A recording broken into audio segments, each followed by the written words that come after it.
like you've got two awesome mic people, and like they said, they didn't come to Raw to steal the show. They're gonna take it, and they can do it. I really dig like them not being there. Yeah, like they were there for the shakeup.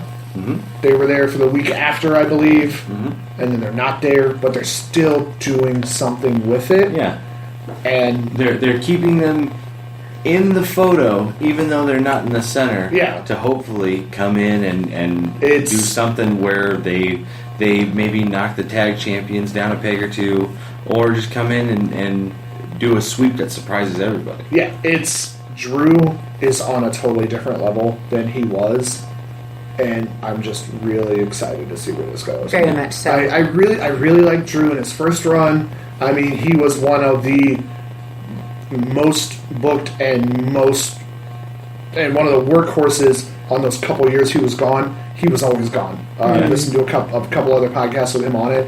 He would be going from, back home to the States to here to back home. He'd be home once every 2 or 3 weeks. Like he was just really there to prove something. But he also got signed super young. Yeah. And he's here to show that he was the chosen one in his first run for a reason, right. And I'm just really excited to see where this new beast goes. Yeah. Very much so. All right, so we roll into the main event, which saw Seth Rollins versus Finn Balor. We can all just go ahead and say ended the night perfectly. Right. Best match ever. No do you complaints. have like a happy crying button? No, we do not. But like the Hallelujah song. Man, everybody across the board. On social media, in the dirt sheets, everybody's saying like even people that love to hate everything couldn't hate this one. And not to discount Balor, because Balor has a lot to do with the success of Raw right now. Oh, very much so. But everybody's kind of rallying behind Seth Rollins as being the reason that Raw is doing as well as it is, because he's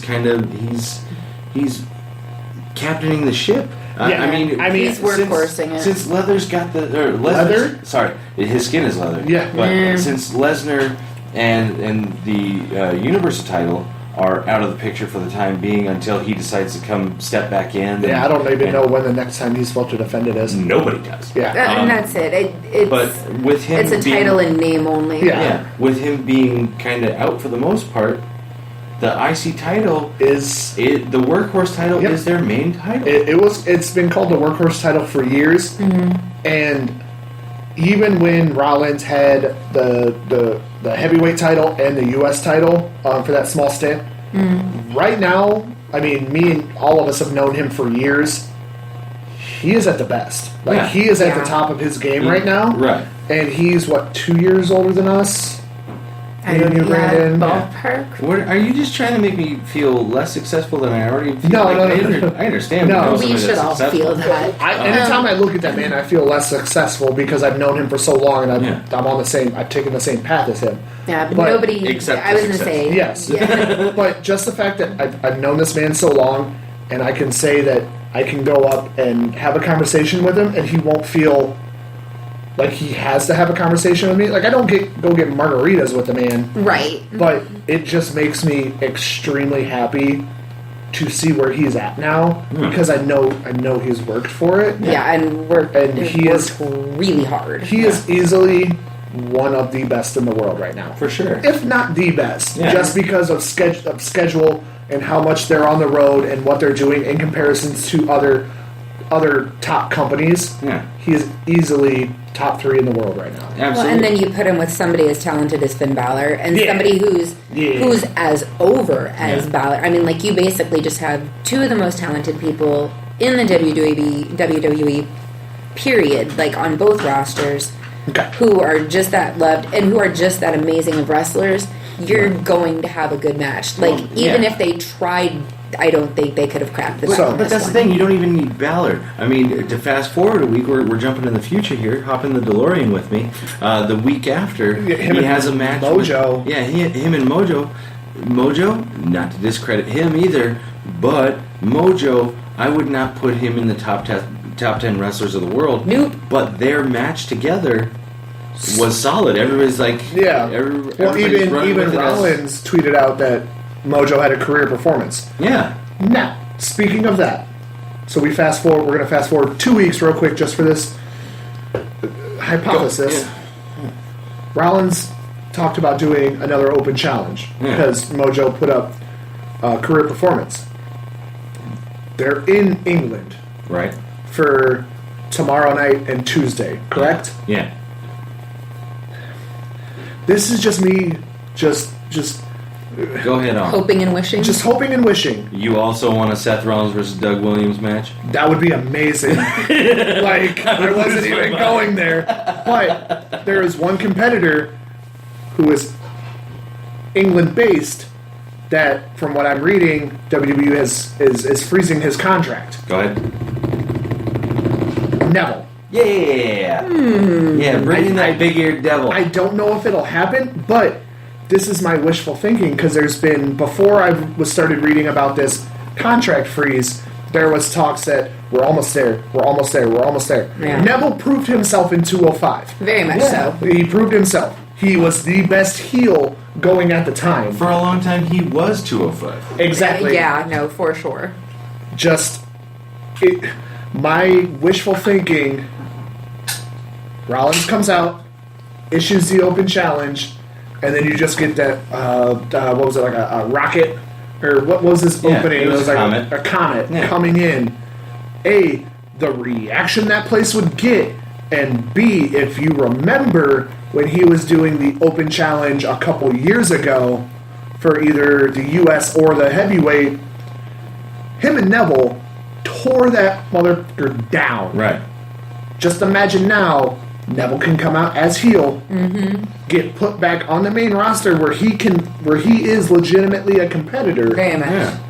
and then just tear it down again with having that solid character against solid character. Yeah. Before it was like, oh yeah, I like him. He does cool flips and in stupid shape and probably hasn't eaten carbs since 2005. Somebody tell him what bread is. And then, Rollins, who probably also hasn't eaten carbs since 2005. No, he does. But for every He does all that CrossFit stuff. Yeah, for every carb he has, he goes through a week of CrossFit. Yeah. It was good. But then you have a defined character and defined character, which for a 100% all-around solid, perfect wrestling match, it's defined character, angry, mean, bad guy character, happy-go-lucky, good guy character.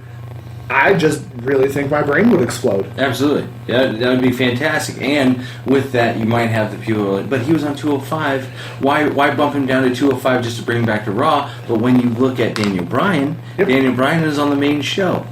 That shows you that they're willing to take smaller guys seriously on the main show. Yep. And Neville's one of those dudes. They just didn't have anything storyline-wise for Neville. Yeah. So they brought him to 205 so that he could be a main event player there. It was very similar to the Kalisto thing. Yeah. Kalisto was a former United States champion. Right. But he can do that style, and he's in that weight class. So why not bring an established guy who's United States champion, competed for tag titles and worked on the main, the big shows. Yeah. Well, let's bring that name value over here, and the product's gotten better. Exactly. It was the same thing. Why they did one certain person over there? It's because he had that name value and had that established character. Well, let's do this, and it worked. We're 2 weeks into the future from this episode, so. Yeah. And we're at the wrap-up. We have to go back, Marty!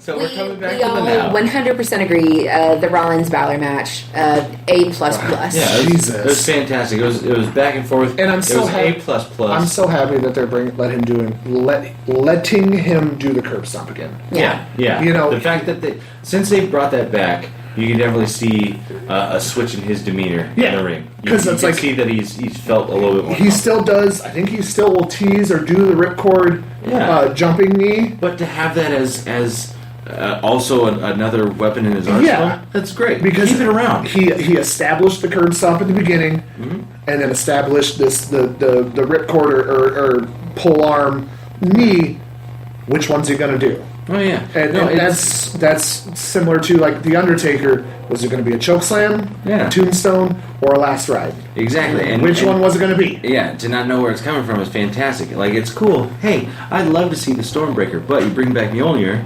I'm also down. But if I get the Stormbreaker, I need Beta Ray Bill. Holler. Yes. Okay, so solid match. Yep. I mean, as a whole for the A++. entire episode, it was a go-home episode, so it was. Yeah. That's why, like, a lot of it was kind of maybe what people would think lackluster. Yeah. Because it's a go-home episode. There's a lot of story that they're wanting to push forward into their first co-branded pay-per-view after WrestleMania. And for a go-home, second co-branded pay-per-view after WrestleMania. Right. And if you want to keep them, if you want to keep your wrestlers somewhat safe rolling into a pay-per-view, in the go-home, you go the safe route. Yep. But to have Rollins and Balor do what they did in the main event and still have a knockdown drag-out match on a go-home show, right, going into a pay-per-view was fantastic. I would say the rest of the pay-per-view C+. Well, this isn't a pay-per-view. Or sorry, jeez. Stick with us, Pastor. Sorry. The rest of the show is C+. And then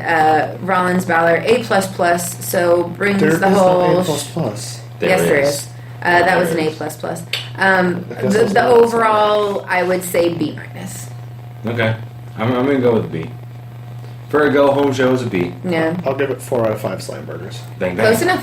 All right, let's take a potty break and then hop right over into SmackDown. Go take a potty break then. Yeah, you go potty. Ahead. Go. You potty. No, go ahead on. Go. I swear go to make God. go. I don't have to go. Go. Go make I'm going to cookies. hold it.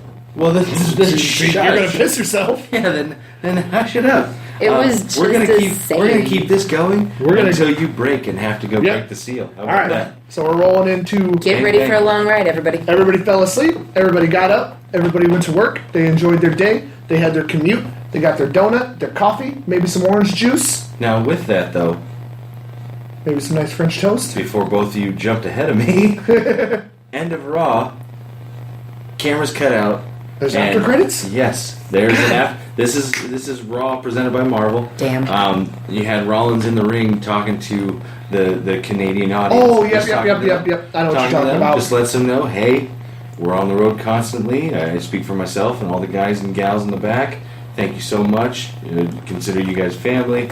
Canadian crowd blows up, and he closes the show by saying, or what did he say? He said, I'm loving it. I don't know that the Canadians get that as well as we do, but it makes a lot of sense. They ain't got McDonald's up there? They got something better. They got Tim Hortons. Oh, yeah, that Tim Hortons coffee, Oh, my God, I love Tim Hortons. Don't you know? Oh, don't that Tim Hortons coffee. If we have any Canadian listeners, send us Tim Hortons coffee. Seriously, with our nearest Tim Hortons, and I've looked, is over 4 hours away in St. Louis, and we are.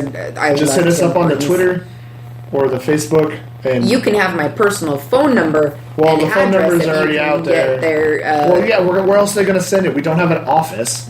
I will. You going to buy an office? Yeah, I wish. Come on.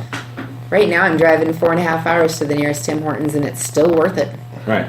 It's almost like me driving that 2 hours or 3 hour round trip for Portillo's. Right. You guys are a mess. Also worth it. All right, You're a so, mess. So Rollins closes the show out and says all that stuff, and he says, I'm probably going to muffle this a little bit, but he goes, merci beaucoup, and the place. Oh, yeah. You really spent the last 5 minutes looking that up? No, I spent the last 5 minutes wondering why the hell we're going so in depth in Tim Hortons. You've trying been to there. get us- You know why. If we mention stuff on here and people listen, we can you get just what's use- called a sponsorship. Fair. Oh my God! If Tim Hortons sponsored us, the rest of my life would be complete. Best Mother's Day ever. Whatever. It's past Mother's Day. Tell you what, Tim Hortons. No. No, it's not. It's what? Shut up! You're on my side, Then asshole. it would be before Mother's Day. We've gone into the Dumas. future and back in time so many times we don't know what day it is. Tim Hortons is great. It is no Genghis Grill ran totally well. I'm just saying. So with that, If we're going to talk any food for sponsorship, we're Go going to ahead. talk Portillo's. damn it. All right. Yeah. That's true. Also, I would. Yeah, I know. We love Tell you, you what, Portillo's. What's up? Tell you what, What's up? when I become mayor of Galesburg, all right, and I buy myself a shopping center that has Portillo's, Genghis Grill, and Tim Hortons in it, you guys can come visit whenever you want. If you visit.